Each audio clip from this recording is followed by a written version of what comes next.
আজকে আমরা পড়ব বায়ুর আর্দ্রতা সম্পর্কে। তো প্রথমে আমরা জানবো বায়ুর আর্দ্রতা কাকে বলে।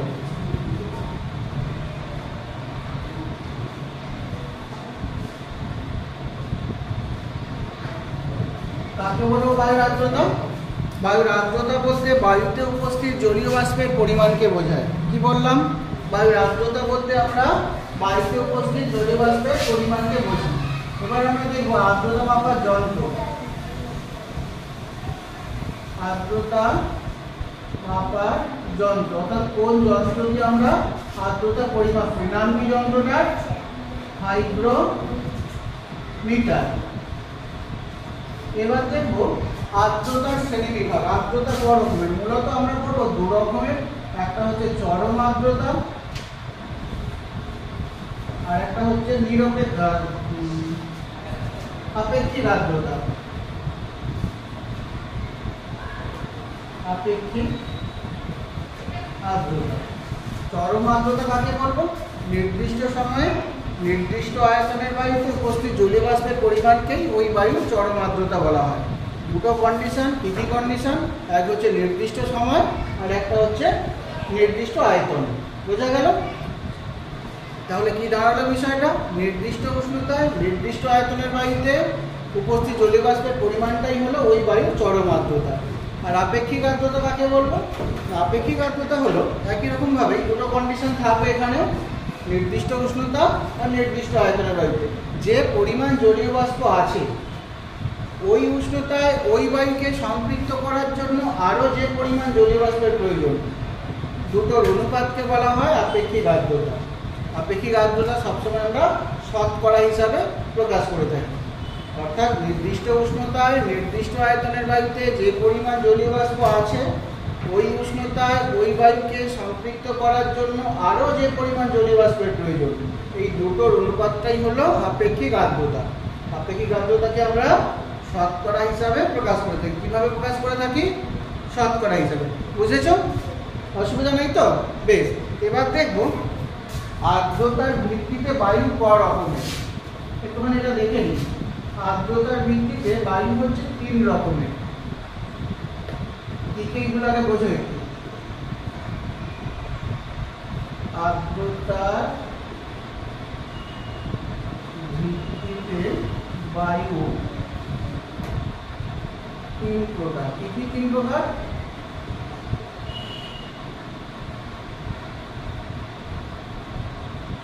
সম্পৃক্ত বায়ু, অসম্পৃক্ত বায়ু, অতিপৃক্ত বায়ু। এই তিনটে একটু বোঝা নেওয়া। সম্পৃক্ত বায়ু বলতে নির্দিষ্ট উষ্ণতায় নির্দিষ্ট আয়তনের বায়ুতে যে পরিমাণ জলীয় বাষ্প আছে সেটা যদি ওই বায়ুর ধারণ ক্ষমতার সমান হয় তখন সেটা হবে সম্পৃক্ত বায়ু। অর্থাৎ একটা বায়ু নির্দিষ্ট উষ্ণতায় নির্দিষ্ট আয়তনের বায়ু যে পরিমাণ জলীয় বাষ্পকে ধরে রাখতে পারে ততটাই যদি জলীয় বাষ্প সেই বায়ুতে থাকে তখন সেটা হবে সম্পৃক্ত বায়ু। যদি তার কম থাকে তখন সেটা হয়ে যাবে অসম্পৃক্ত বায়ু, আর যদি বেশি থাকে তখন সেটা হয়ে যাবে অতিপৃক্ত বায়ু। মানে কি দাঁড়ালো বিষয়টা? নির্দিষ্ট উষ্ণতায় নির্দিষ্ট আয়তনের বায়ুতে উপস্থিত জলীয় বাষ্পের পরিমাণ যদি ওই বায়ুর ধারণ ক্ষমতার সমান হয় তাহলে ওই বায়ুকে সম্পৃক্ত বায়ু বলা হয়। নির্দিষ্ট উষ্ণতায় নির্দিষ্ট আয়তনের বায়ুতে উপস্থিত জলীয় বাষ্পের পরিমাণ যদি ওই বায়ুর ধারণ ক্ষমতার কম হয় তখন তাকে বলবো অসম্পৃক্ত বায়ু। একই রকমভাবে নির্দিষ্ট উষ্ণতায় নির্দিষ্ট আয়তনের বায়ুতে উপস্থিত জলীয় বাষ্পের পরিমাণ যদি ওই বায়ুর ধারণ ক্ষমতার বেশি থাকে, ঠিক আছে, যে পরিমাণ জলীয় বাষ্প আছে সেটা যদি বায়ুর ধারণ ক্ষমতার থেকেও বেশি হয় তখন তাকে আমরা বলবো অতিপৃক্ত বায়ু। তাহলে আর্দ্রতার ভিত্তিতে বোঝা গেছে বায়ু ক রকমের। আর্দ্রতার ভিত্তিতে বায়ু হলো তিন রকমের। আচ্ছা, এবার আমরা দেখবো বৃষ্টিপাত। এটা আগেও আমি পড়েছিলাম তোমাদের একবার, আরও একবার বলে দিই। বৃষ্টিপাত কাকে বলবো? জলীয় বাষ্প যখন ঘনীভূত হয়ে বিন্দু বিন্দু জলকণা রূপে পতিত হয় তখন তাকে আমরা বলি বৃষ্টিপাত। জলীয় বাষ্প ঘনীভূত হয়ে যখন বিন্দু বিন্দু জলকণা রূপে পৃথিবীতে ঝরে পড়ে তখন তাকে আমরা বলি বৃষ্টিপাত। আর বৃষ্টিপাতের ধরন অনুযায়ী বা প্রকৃতি অনুযায়ী বৃষ্টিপাত বৃষ্টিপাত হচ্ছে 3 রকমের। কি কি 3 রকমের? একটা হচ্ছে পরিচলন, একটা হচ্ছে শৈলক্ষেপ, আর একটা হচ্ছে ঘূর্ণি বৃষ্টি। বৃষ্টিপাত ক রকমের বুঝতে পেরেছ? পরিচলন বৃষ্টিপাত কাকে বলবো? যে অঞ্চল থেকে জলীয় বাষ্প বায়ুতে যাচ্ছে সেই অঞ্চলেই যখন বৃষ্টিপাত হয়, ওই জলীয় বাষ্পটা ওই অঞ্চলে ঘনীভূত হয়ে যখন বৃষ্টিপাত ঘটায় তখন সেই বৃষ্টিকে বলি আমরা পরিচলন বৃষ্টিপাত। এই পরিচলন বৃষ্টিপাত আমরা নিরক্ষীয় অঞ্চলে দেখতে পাই প্রতিদিনই, ওই জন্য পরিচলন পদ্ধতিতে বিকালের দিকে বৃষ্টিপাত হয়। ওই জন্য পরিচলন বৃষ্টিপাতকে আমরা বলে থাকি 4 o'clock রেন। বোঝা গেল? তাহলে পরিচলন বৃষ্টিপাত কোথায় দেখতে পাবো? নিরক্ষীয় অঞ্চলের বিকালের দিকে। 4 o'clock রেন কাকে বলে? যেহেতু বিকালের দিকে হচ্ছে পরিচলন বৃষ্টিপাত, তাই পরিচলন বৃষ্টিপাতকে বলা হয় 4 o'clock রেন। এবার এসো শৈলক্ষেপ বৃষ্টি। আগে দেখো শৈলক্ষেপ, শৈল শব্দের অর্থ কি? শৈল শব্দের অর্থ হচ্ছে পাহাড়। উৎক্ষেপ থেকে এসছে শৈলক্ষেপ, অর্থাৎ উৎক্ষেপ মানে উপরের দিকে ওঠা। জলীয় বাষ্প পাহাড়ে ধাক্কা খাবে, ধাক্কা খেয়ে সে উপরের দিকে ওঠার চেষ্টা করবে।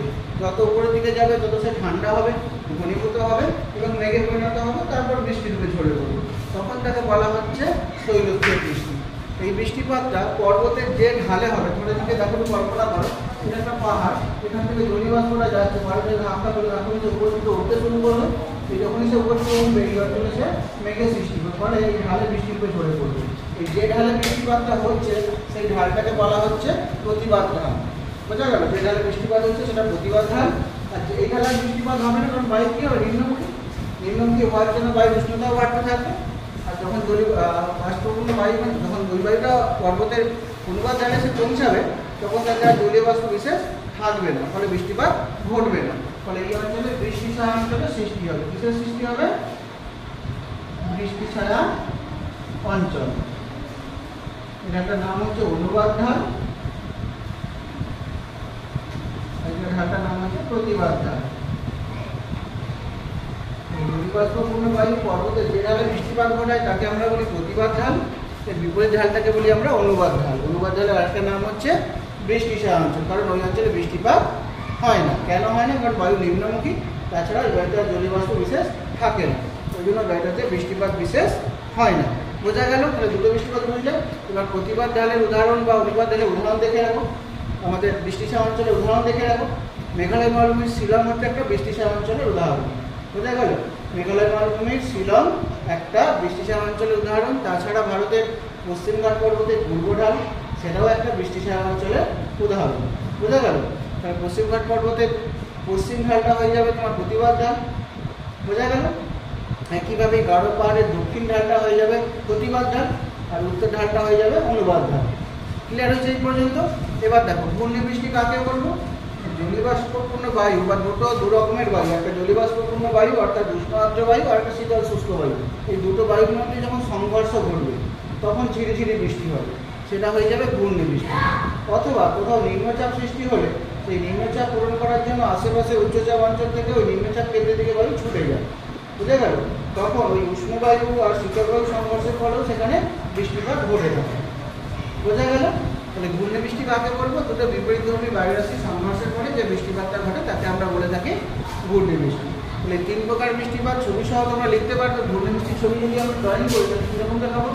ধরো এটা একটা বায়ু, এটা একটা উষ্ণ আর্দ্র বায়ু, উষ্ণ আর্দ্র বায়ু, আর এদিক থেকে একটা বায়ু আছে, এটা শীতল শুষ্ক বায়ু, শীতল শুষ্ক বায়ু। এই দুটো বায়ুর মধ্যে সংঘর্ষ ঘটবে এই অঞ্চল বরাবর, ফলে এখানে মেঘের সৃষ্টি হবে, তারপর এখানে বৃষ্টি হবে, সেটা হচ্ছে ঘূর্ণি বৃষ্টি। বোঝা গেল? দু রকমের বায়ু কী কী? একটা বায়ু, একটা উষ্ণ আর্দ্র বায়ু আর একটা শীতল শুষ্ক বায়ু।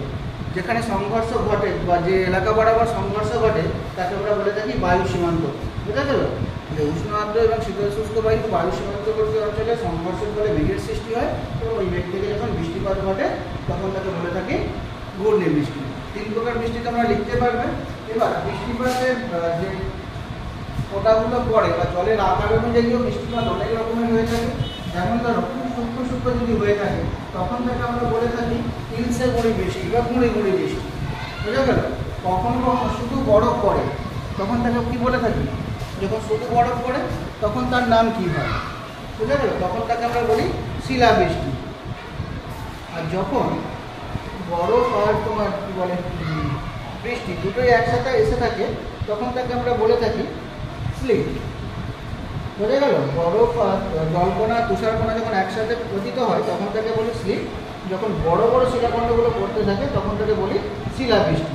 আর যখন শুধু বড় হালকা বরফ মানে একদম ফুলের মতো হয়ে যখন বরফগুলো পড়ে তখন তাকে বলে থাকি তুষারপাত। ক্লিয়ার হচ্ছে এই পর্যন্ত?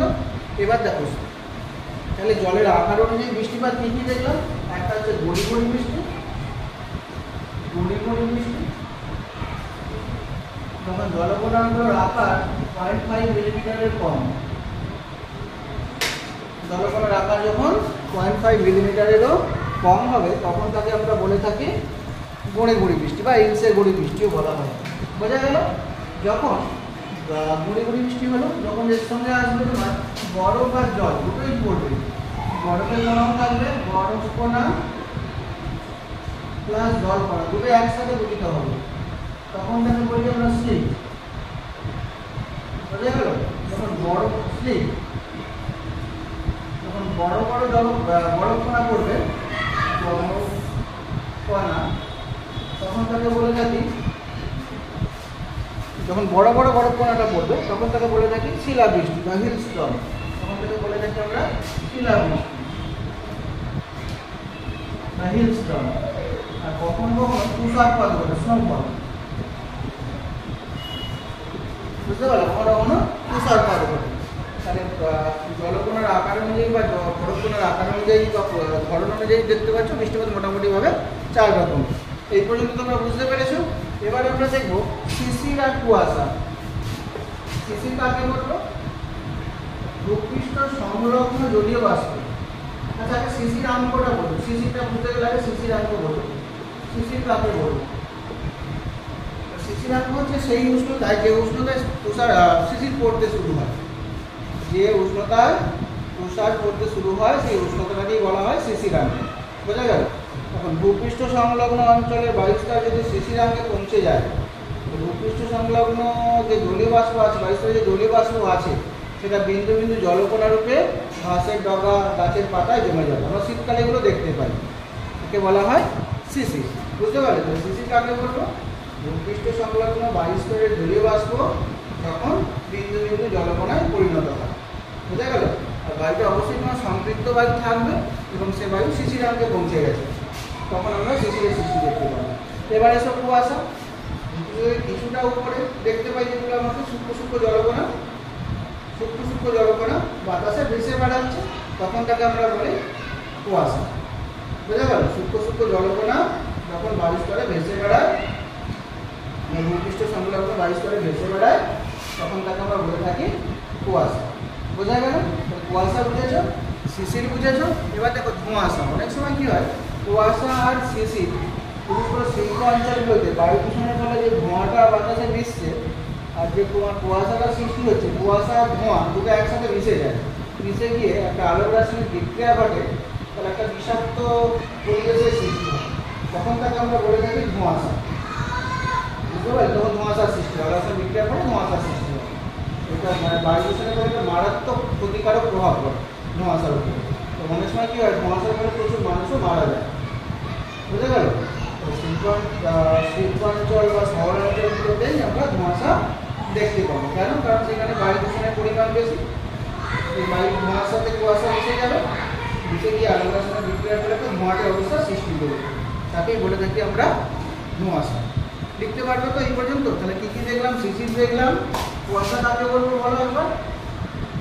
ভূপৃষ্ঠ সংলগ্ন বায়ুস্তরে থাকা জলীয় বাষ্প এবং সূক্ষ্ম সূক্ষ্ম জলকণা রূপে বাতাসে ভেসে বেড়ায়, তখন তাকে আমরা বলি কুয়াশা। দেখেছো শীতকালে পুকুরের উপরে কুয়াশা? হ্যাঁ দেখেছো? দেখো দেখছো আস্তে আস্তে রোদ বাড়তে শুরু হলে কী হয়?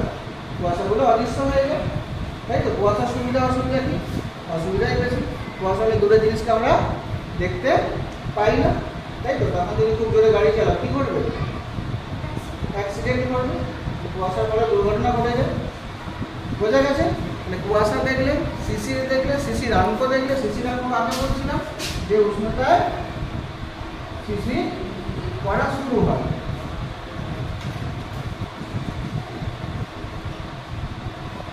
যে উষ্ণতায় শিশির জমতে শুরু হয় তাকে আমরা কী বলে থাকি? শিশিরাঙ্ক। এই পর্যন্ত ক্লিয়ার হয়েছে তো না হয়নি বলো? আগের দিন বায়ু প্রবাহ পড়েছিলাম, আজকে আমরা বায়ুর আর্দ্রতা চ্যাপ্টারটা দেখলাম। পরের দিন আমরা দেখব বায়ুর উষ্ণতাটা দেখব। আচ্ছা, এখানে আর একটা জিনিস আমরা জেনে রাখবো, আগের দিন আমি ভুলে চলে গেছি, সেটা হচ্ছে তাপ বিশুদ্ধ রেখা। আর যদি পরিধি বায়ুর চাপ বলয় স্থানান্তরটা করে রাখবো। একটা দেখো তাপ বিশুদ্ধ রেখাটা করো, যে আমরা ছবির দিকে দেখো একটু বোঝার দিকে। এটা আমাদের ব্লক মনে করো পৃথিবী, মাঝখান দিয়ে গেছে নিরক্ষরেখা। আমরা জানি যে নিরক্ষরেখা অঞ্চলে তাপ সব থেকে বেশি হয়। আমরা জানি যে নিরক্ষীয় অঞ্চলে তাপ সব থেকে বেশি হয়। এখন সূর্যের উত্তরায়ণ বা দক্ষিণায়নের সাথে সাথে তাল রেখে নিরক্ষরেখার উত্তরে বা দক্ষিণে কোনো কোনো অঞ্চলে তাপমাত্রা কখনো কখনো নিরক্ষরেখার থেকে বেশি হয়। বুঝতে পারলে? নিরক্ষরেখার উত্তরে বা নিরক্ষরেখার দক্ষিণের কোনো স্থানের তাপমাত্রা কখনো কখনো নিরক্ষরেখায় যে তাপটা আমরা পাই, তার তাপটা পাই থাকি তার থেকেও বেশি ঘটে যায়। তখন ওই রেখাগুলোকে যদি আমি যোগ করি তাহলে একটা রেখা পাবো। বুঝতে পারলে? তখন আরেকটা রেখা সৃষ্টি হবে, সেটা হচ্ছে তাপ বিশুদ্ধ রেখা। তাপ বিশুদ্ধ রেখা। তাপ বিশুদ্ধ রেখা কাকে বলবো? একটা নির্দিষ্ট সময় পৃথিবীর স্থানগুলোতে সর্বোচ্চ যে তাপমাত্রাটা রয়েছে, যে যে জায়গায় সব থেকে বেশি তাপমাত্রা, তাদেরকে একটা কাল্পনিক রেখা দিয়ে যোগ করলে যে রেখাটা পাবো সেটা হচ্ছে তাপ বিশুদ্ধ রেখা। বোঝা গেল? একটা নির্দিষ্ট সময়ে পৃথিবী পৃষ্ঠের প্রতিটা স্থানে সর্বোচ্চ তাপমাত্রাটা যদি আমরা যোগ করি তাহলে যে কাল্পনিক রেখা পাবো, বা যে কাল্পনিক রেখা দিয়ে যোগ করি তাকে বলে থাকি আমরা তাপ বিশুদ্ধ রেখা। এটা উত্তরায়ণের সময় কিছুটা উত্তর গোলার্ধে প্রায় 5 ডিগ্রি পর্যন্ত উত্তর গোলার্ধে, আর দক্ষিণায়নের সময় 5 ডিগ্রি দক্ষিণ গোলার্ধের দিকে কিছুটা সরে অবস্থান করে। বুঝতে পারলে? এখন তাপ বিশুদ্ধ রেখা যদি উত্তরে সরে যায় তাহলে স্বাভাবিকভাবে চাপ বলয়গুলোও কিছুটা উত্তর দিকে সরে যাবে। বোঝা গেল? যদি তাপ বিশুদ্ধ রেখা কিছুটা দক্ষিণ গোলার্ধের দিকে সরে আসে তাহলে চাপ বলয়গুলোও কিছুটা দক্ষিণ দিকে সরে আসবে। এটাই হচ্ছে চাপ বলয়ের স্থান পরিবর্তন। এখন চাপ বলয় যদি স্থান পরিবর্তন করে তার সঙ্গে ভারসাম্য রেখে নিয়ত বায়ু প্রবাহগুলো স্থান পরিবর্তন করবে, বা তাদের প্রবাহিত অঞ্চলে কিছুটা স্থান পরিবর্তন ঘটবে। বোঝা গেল? তাপ বিশুদ্ধ রেখাটা যদি বুঝে যাও তাহলে বাকিগুলো ইজিলি বুঝতে পেরে যাবে। পৃথিবী পৃষ্ঠে সেই সমস্ত স্থানগুলোর উষ্ণতা যোগ করবো যেটা সর্বোচ্চ, ঠিক আছে? সর্বোচ্চ উষ্ণতাযুক্ত স্থানগুলোকে একটা কাল্পনিক রেখা দিয়ে যোগ করবো, সেই রেখাটাই হবে তাপ বিশুদ্ধ রেখা। ক্লিয়ার হয়েছে এই পর্যন্ত? আশা করি এই পর্যন্ত বুঝতে তোমাদের কোনো অসুবিধা নেই, অসুবিধা হওয়ার কথা নয়। বেশ, জিজ্ঞাসা করবে কিছু তো বলো আমাকে, নাহলে এরপরে আমরা পরের পড়ার দিকে এগোবো। এই পর্যন্ত পড়ালাম।